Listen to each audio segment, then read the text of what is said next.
आज अपन बात करेंगे कि रीट एग्जाम के अंदर अपन ऑप्शन को गेस्ट कैसे करें। कहने का मतलब जिसे अपन आम तौर पर कहते हैं कि तुक्का कैसे लगाएं। अगर कोई सीरियस विद्यार्थी है, रियल में वो चाहता है कि भाई एग्जाम के अंदर कई ऐसे क्वेश्चंस होते हैं जिसमें अपने को तुक्का लगाने की जरूरत पड़े और सही ऑप्शन और सटीक ऑप्शन पर कैसे पहुंचे, अगर इस बात को आपको जानना है तब तो इस वीडियो को पूरा देखना है। नहीं तो फिर अगर मजाक, कई लोग क्या करते हैं कि तुक्के को मजाक तौर पर लेते हैं। ये एक मजाक नहीं है, ये वैज्ञानिक टेक्निक के माध्यम से मैं आपको बताऊंगा, मेरा जितना एक्सपीरियंस है आपके साथ शेयर करूंगा। अगर कोई मजाक के तौर पर इस वीडियो को देख रहा है तो मैं आपसे प्लीज रिक्वेस्ट करूंगा कि बिल्कुल अपना टाइम खराब नहीं करें यहाँ पे, क्योंकि जिसको जरूरत इस चीज की आवश्यकता है वही। क्योंकि मैंने इस वीडियो में टाइम इतना इसलिए लगाया कि मैंने कई सारे मॉडल पेपर, वैसे मेरे पास में बहुत सारा अनुभव है और बहुत सारे मैंने मॉडल पेपर सॉल्व करने के बाद में मैंने इस स्थिति को पाया है। तो मैं मोबाइल स्क्रीन पर आपको एकदम विस्तृत रूप से एक एक पॉइंट को बताऊंगा। नमस्कार, मेरा नाम है अनिल प्रजापत। स्वागत करता हूं आपका एक बार फिर से अपने इस यूट्यूब चैनल पर। देखो, तुक्का अपन इस एग्जाम में क्यों लगाएं? तुक्का इसलिए लगाया जाता है क्योंकि अपना रीट का जो एग्जाम है वो नो नेगेटिव मार्किंग, बिल्कुल इसके अंदर नेगेटिव मार्किंग नहीं है। तो सारे के सारे 150 क्वेश्चन आएंगे, 150 के 150 तो अपन मतलब पूरे के पूरे तो अपन नहीं कर पाएंगे, नहीं अपने को याद भी नहीं होते। तो इसके अंदर अपन कई सारे ऐसे मतलब तर्क वितर्क करके उस ऑप्शन के पास में कैसे पहुंचे, एकदम सटीक ऑप्शन के पास में कैसे पहुंचे कि अपना वो आंसर है जो बिल्कुल सही निकले। तो मैं आपको 10 से 15-20 पॉइंट ऐसे बताऊंगा जिसको आप पहले क्या करना है, अपने मॉडल पेपर के अंदर इस्तेमाल करना है। आपको एक दो मॉडल पेपर सॉल्व करके आपको देखना है कि बिल्कुल हाँ अपन इस सही राइट ऑप्शन पर पहुंच पा रहे हैं या फिर नहीं पहुंच पा रहे हैं। उसी आधार पर आपको एग्जाम के अंदर प्रयोग में लाना है। बिल्कुल आप एकदम ध्यान से इस वीडियो को देखोगे, मैंने जो जो पॉइंट बताए उन पॉइंट को आप अप्लाई करोगे तो बहुत ज्यादा फायदा होगा आपको इस एग्जाम के अंदर। मैं आपको बता देता हूँ कुछ कुछ ऐसे जो पॉइंट है। जैसे पहले तो आपको करना क्या है कि जब भी आप पेपर करो तो 2 राउंड के अंदर पेपर को पहले पूरा करना है। जैसे भी पहला राउंड, आमतौर पर 2 या 3 राउंड तो सभी जो सीरियस विद्यार्थी जिसकी बढ़िया तैयारी है वो आमतौर पर 2 या 3 राउंड तो करता ही करता है। कैसे?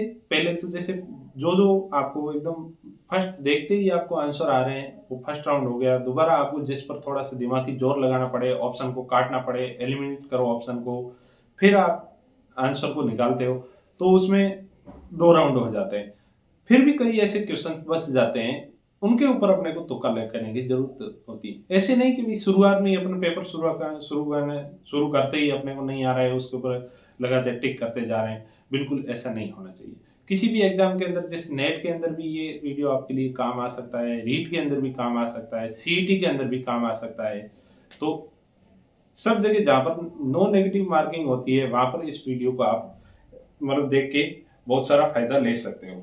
तो मैं आपको बिल्कुल मतलब बताऊंगा, लाइन टू लाइन आपको एकदम मोबाइल स्क्रीन पर बताऊंगा, क्वेश्चन भी साथ में सॉल्व कराऊंगा, तो आपको मतलब बेहतर रूप से समझ में आएगा। तो बिल्कुल वीडियो को शुरुआत से लगाकर अंत तक ध्यान से देखिएगा।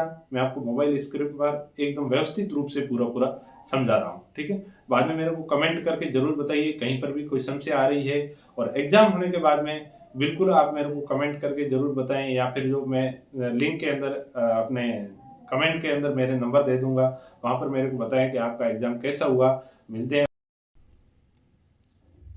हाँ, अभी हम आ गए मोबाइल स्क्रीन पर। तो देखिए मित्रों कैसे करना है। जैसे ये तो मैंने आपको पहले ही बता दिया कि पेपर के 2 राउंड जरूर जरूर करने हैं। कैसे करोगे 2 राउंड? जैसे भी माना कि 1 से लगाकर 150 तक क्वेश्चन है। एक बार में आपको जो पहली नज़र में जो जो क्वेश्चन आ रहे हैं उनको आप कर लें। और वो 30-30 क्वेश्चन है, जैसे राउंड करते हैं साइकोलॉजी के, आपने 30 क्वेश्चन पढ़े, उनमें से आप 10 या 15 क्वेश्चन कर पाए तो उन 10 या 15 क्वेश्चनों को आप मतलब करके उनके गोले भर लेना है, ठीक है। ऐसे ऐसे करके आप 150 क्वेश्चन तक पहुंचेंगे। 150 क्वेश्चन तक लगभग आप 60 से 70 क्वेश्चन आराम से कर लोगे, 60 से 70 क्वेश्चन, ठीक है। उनमें से हो सकता है भाई 70 क्वेश्चनों में से 70 ही सही हो, ऐसा कोई जरूरी नहीं है। तो एक बार आप 70 क्वेश्चन कर ले, उनके गोले भर लिए, फिर दोबारा एक बार सरसरी नजर से और आपको एक बार पेपर का राउंड करना है। जब दोबारा कर लोगे तो आपका ये आंकड़ा है जो 150 तक पहुंच 100 तक पहुंच जाएगा। उसके बाद में फिर से OMR भर लेनी है और जो अब बसे हुए वहां पर अब आती है अपने इस वीडियो को अप्लाई करने की बारी। तो पहले पहले जैसे मैंने यहाँ पर ये जो सारे पॉइंट्स है वो लिखे हुए हैं, आपको किस हिसाब से इनको अप्लाई करना है। 2 बार आप इस वीडियो को देखोगे, 2 बार अगर आप वीडियो को नहीं देख पाते हो तो आपको क्या करना है, इनको एक मतलब पेपर पे लिख लेना है। लिख के फिर आप उनको अप्लाई करने की कोशिश करो मित्रों। एकदम मतलब आप विश्वास कर लीजिएगा कि ये जो मैंने जो पॉइंट लिखे हैं ये एकदम वैज्ञानिक तरीके से आपको मैं बता रहा हूँ। देखो, पहला क्या करना है, अपने को ऑप्शन को एलिमिनेट करने की तकनीकी को समझे। जैसे माना कि ऑप्शन दिए हुए 4, मित्रों समझ आऊंगा कि अपने यहाँ पर जो है जो इतने ज़्यादा संसाधन नहीं है, तो मैं पेपर के माध्यम से आपको एकदम बहुत बढ़िया तरीके से बताने की कोशिश करूंगा। हालांकि मैं यहाँ पर क्वेश्चन नहीं बता सकता, क्वेश्चन बताने के लिए मेरे को यहाँ पर पेजेज वगैरह बहुत सारी किताबें आपको बतानी पड़ेगी वगैरह, तो आप इनसे समझ जाइएगा थोड़ा सा। ऑप्शन को काटे, जैसे भी 4 ऑप्शन दिए हुए, तो इन 4 ऑप्शन में से आप इतना तो मादा रखते ही हो, थोड़ी बहुत पढ़ाई करके आए हो, तो माना कि जैसे मान लो 3 नंबर ऑप्शन नहीं हो सकता है और 2 नंबर ऑप्शन नहीं हो सकता है। देखो, हर स्थिति में अपन ऑप्शन नहीं काट सकते, लेकिन इन 2 स्थिति में तो काट ही सकते हैं। 2 ऑप्शन काटने के बाद में जो पीछे 2 ऑप्शन बनते हैं वहां पर अपने चांस है वो बढ़ जाते हैं, मतलब 50% है जो दोनों में से सही होने के चांसेस बढ़ जाते हैं। तो फिर देख लेते हैं अपन भाई के इनमें से अकड़ बकड़ बम्बे बो वाला तो नहीं करना है बिल्कुल भी। तो आपको करना क्या है कि 1 नंबर ऑप्शन या 4 नंबर ऑप्शन में से किसी जो भी ठीक लगे आपको, इन दोनों में से कर लेना। देखो, चारों में से तो ठीक अपन लगा ही नहीं सकते, वहां पर 25% चांसेज होते हैं और 2 ऑप्शन आप काटने के बाद में आपके 50% जो है सही होने के चांसेज बढ़ जाते हैं। ये तो पहली बात हुई ऑप्शन को काटने की। दूसरी बात हुई भिन्न ऑप्शन को छांटे। देखो, भिन्न ऑप्शन कौन सा होता है, माना कि कोई राजस्थानी शब्दावली के बारे में पूछ लिया आपसे, कई बार पूछा जाता है वो जैरना है, या फिर अभी जो पीछे लाइब्रेरियन वाला पेपर हुआ इसमें पूछा ओरण क्या है। तो देखो, 3 ऑप्शन देवी देवताओं से संबंधित उसमें दिया हुआ था, मतलब क्या मेरे को अभी तक ऑप्शन उसके याद नहीं आ रहे हैं, या फिर दूसरा कोई अपन ले लेते हैं उसमें माना कि 3 ऑप्शन आपको दिए हुए हैं, या फिर 3 ऑप्शन ऐसे दिए हुए हैं जो हिंदी में दिए हुए हैं, चौथा ऑप्शन आपको इंग्लिश वर्ड लग रहा है। तो जो भिन्न जो शब्द होता है, भिन्न ऑप्शन होता है, वही आंसर होता है।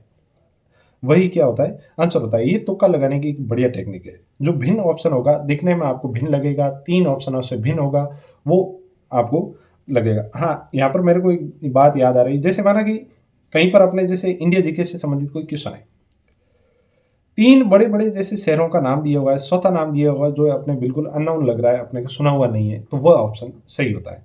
मतलब ऐसे बहुत सारे उदाहरण होते हैं। तो जो भिन्न ऑप्शन होता है वो अपना क्या होता है, आंसर होता है। एक सबसे जो ज़्यादा पर जिन पर ट्रोलिंग होती है कि बड़ी लाइन लंबी लाइन वाला आंसर कैसे बता देते हैं ऐसे ऐसे, देखो इनके पीछे वैज्ञानिक कारण होता है। बड़ी लाइन या लंबी लाइन वाला ऑप्शन है वो आंसर कैसे होता है मैं आपको बताता हूँ। जैसे मान लो कोई लाइन को लंबा लिखा हुआ है, तो लंबे लाइन के अंदर होता क्या है कि एक्चुअल में किसी वर्ड की या फिर किसी प्रश्न की व्याख्या की होती है। व्याख्या की होती है तो किसी व्याख्या करने के बाद में उस लाइन का जो है विस्तार है जो बढ़ जाता है, विस्तार हो जाता है। तो जैसे भी बहुत सारा ज़्यादा कंटेंट अगर किसी ऑप्शन में दिया हुआ है, वो मतलब ऑप्शन को बड़ा किया हुआ है, इसका मतलब है कि उसने मतलब बहुत एक्सप्लेन करने की कोशिश की है। अगर वो आंसर है इसलिए तो उसने एक्सप्लेन करने की कोशिश की है ना। तो ये लगभग 90% है जो ये ऑप्शन सही होता है। जो लंबी लाइन होती है, जो बड़ा ऑप्शन होता है, वही क्या होता है, आंसर होता है। अब अगली बात, उपरोक्त सभी ए बी दोनों, इनमें से कोई नहीं, ऐसे ऑप्शन बहुत सारे आते हैं। साइकोलॉजी में शिक्षण विधियों के अंदर ज़्यादातर ऐसे ऑप्शन आते हैं। देखो, शिक्षण विधियों में 3 ऑप्शन अपने को एक जैसे लगेंगे, उसमें मतलब बच्चे के बारे में बताया हुआ होगा, चौथा ऑप्शन दिया हुआ है उपरोक्त सभी। तो लगभग मैं आपको बता दूं 80 से 90% जो चांसेज होते हैं वो उपरोक्त सभी वाला ऑप्शन है, जो शिक्षण विधियों और साइकोलॉजी के अंदर विशेष करके ये सही होता ही है।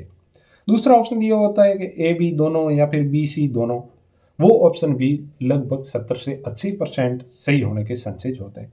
अब जैसे कई ऑप्शन में ऐसे दिया हुआ होता है इनमें से कोई नहीं, तो इनमें से कोई नहीं भी ऑप्शन वहां पर दिया जाता है जहां पर आपको एग्जामिनर कंफ्यूज करने की कोशिश कर रहा है। आप एग्जामिनर चाहता है कि 3 ऑप्शन ऐसे दिए हुए होंगे कि जो आपको बिल्कुल वहां पर वो आपकी अपनी तरफ खींचेंगे और आपको लगेगा बिल्कुल ये इनमें से कोई नहीं वाला तो आंसर नहीं है और वही आंसर है। तो वह आंसर वे आंसर नहीं होते हैं। इनमें से कोई नहीं ऑप्शन वहां पर दिया जाता है जहां पर आपको सबसे ज़्यादा कंफ्यूज करने की कोशिश होती है। और एक बात ध्यान में रखिएगा, जब आपको पहली नज़र में लगे कि ये ऑप्शन हो सकता है, तो वो ऑप्शन नहीं होगा। बिल्कुल आप उसको 2 बार क्वेश्चन को पढ़ें, 3 बार क्वेश्चन को पढ़ें और फिर आस-पास तर्क-वितर्क करें। देखो, करने की एक टेक्निक आप ध्यान में रखिएगा, जब भी क्वेश्चन को पढ़ें ना, तो क्वेश्चन के आस-पास क्या-क्या चीज़ें हो सकती हैं।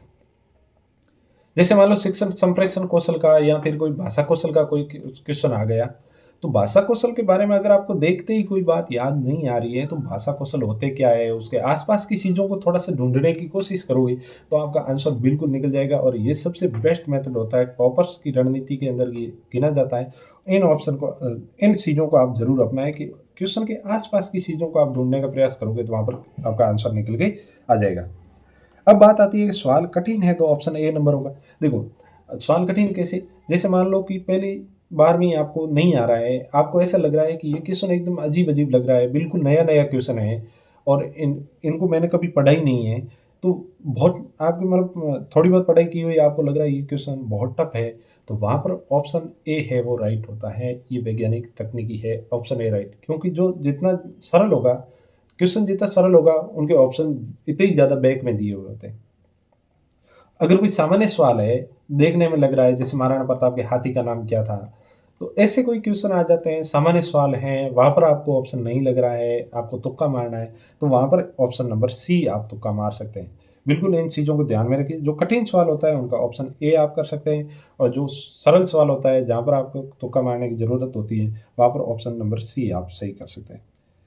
7वां पॉइंट अपन बता रहे हैं कॉमन सेंस। कहीं-कहीं पर कॉमन सेंस भी काम आता है।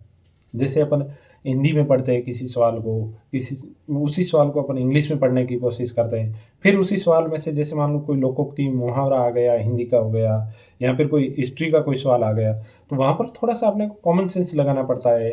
जैसे माना कि अभी जो एक क्वेश्चन कोई चल रहा था, विजय सिंह पथिक ने मतलब महात्मा गांधी से मतलब वो मुलाकात कहाँ पर की थी, ऐसा कोई क्वेश्चन था। तो वहाँ पर मुंबई भी लिखा हुआ है, वर्धा भी लिखा हुआ है। ज़्यादातर लोगों ने मुंबई वहाँ पर ऑप्शन सही किया था। एक्चुअल में तो उसका ऑप्शन तो सही था वर्धा। वर्धा कैसे था? देखो, महात्मा गांधी का जो है वहाँ पर जो आश्रम बना हुआ था वर्धा में, ज़्यादातर महात्मा गांधी वर्धा में ही रहते थे। ऐसी चीज़ों में अपने को कॉमन सेंस लगाने की ज़रूरत होती है। तो कॉमन सेंस से भी कई 1-2 क्वेश्चन ऐसे निकल जाते हैं। एक बार में या 2 बार में आप पेपर को पढ़ोगे, पेपर करोगे तो किसी न किसी प्रश्न का लिंक मिल जाएगा। जैसे भाई 2 राउंड आपने पेपर, मैंने बताया कि 2 राउंड आपने पेपर के किए और 100 क्वेश्चन आपसे 100 से 110 क्वेश्चन आपने कर लिए। तो होता क्या है कि इन 100 क्वेश्चनों में से 1 क्वेश्चन का लगभग या तो व्याख्या में या किसी न किसी चीज़ में आमतौर पर नहीं मिलता है, लगभग मिल ही जाता है। आपको 1 क्वेश्चन का लिंक तो पूरे पेपर में जुड़ा हुआ मिल ही जाएगा। तो विशेषकर शिक्षण विधियों में मापन, मूल्यांकन या अवसरात्मक शिक्षण में, इनमें आपको मतलब ये जो किसी न किसी क्वेश्चन का लिंक मिल जाएगा, तो पेपर को ध्यान से ज़रूर पढ़ें।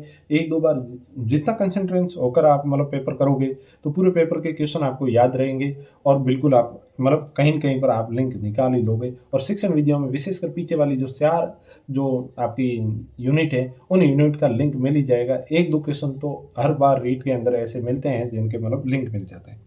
ठीक है? कई क्वेश्चन ऐसे होते हैं जिनके जैसे साइकोलॉजी के क्वेश्चन है, तो उनको उनके जो ऑप्शन आपको अगर जैसे कई अवधान ऐसे शब्द होते हैं, जैसे कई विस्तारित शब्द लिखा हुआ है जिसको एक्सप्लोर लिखा हुआ है, एक्सप्लोर का मतलब इवैल्यूएशन लिखा हुआ है कहीं पर। मतलब इन चीज़ों को अपन इंग्लिश के अंदर पढ़ते हैं, इसलिए मैं कहता हूँ, हमेशा बच्चों को कहता हूँ कि आप इंग्लिश के अंदर ऑप्शन को पढ़ने का ट्राई करें। वहाँ पर आपको ऑप्शन मिल सकता है, वहाँ पर आपको उत्तर मिल सकता है, आसानी से मिल सकता है।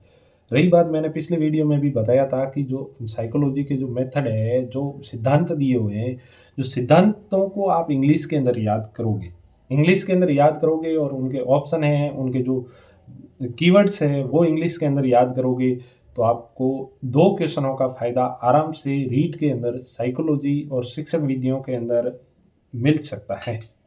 ये मैंने बताया था। तो आपको हो सके तो इंग्लिश के अंदर ऑप्शन पढ़ने का जो ट्राई करना है, वहाँ पर आपको हिंदी के अंदर नहीं आ रहा है तो इंग्लिश में एक बार क्वेश्चन पढ़ के देख लीजिएगा। आमतौर पर इंग्लिश अपनी कमज़ोर होती है, लेकिन लिंक मिल ही जाता है वहाँ पर, कोई न कोई वर्ड। अगर किसी ऑप्शन में कोष्ठक या ऑब्लिक से क्लियर किया हुआ हो, जैसे माना कि मैं कोई ऑप्शन ले लूँ यहाँ पर, जैसे मान लो ये सॉफ्टवेयर ले लिया, सॉफ्टवेयर नाम ले लिया, सॉफ्टवेयर। सॉफ्टवेयर को अगर कोष्ठक के अंदर ऐसे लिखा हुआ है सॉफ्टवेयर, या फिर जैसे मान लो उपागम,